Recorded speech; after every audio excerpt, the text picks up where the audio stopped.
জান্নাতে যাওয়ার জন্য সবর একটা মহাগুণ। এই গুণ মুসলমানদের ভিতরে থাকতে হবে। যখন বিপদ আসে, মুসিবত আসে, রব্বুল আলামিন বলেন বিপদ যখন আসে, মুসিবত যখন আসবে, বান্দা যারা মুমিন তারা পড়ে ইন্না লিল্লাহি ওয়া ইন্না ইলাইহি রাজিউন। নিশ্চয়ই আমরা আল্লাহর জন্য এবং আমাদের সকলকেই আল্লাহর কাছে ফিরে যেতে হবে, এই কথাটা মুমিনদেরকে বলতে হবে।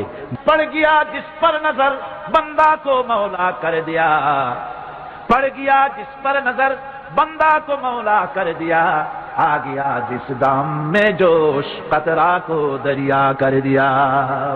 আল্লাহ রাব্বুল আলামিনের রহমতের নজর যদি কোনো গোলামের প্রতি পড়ে যায়, গোলামটা বাদশাহে পরিণত হয়ে যায়।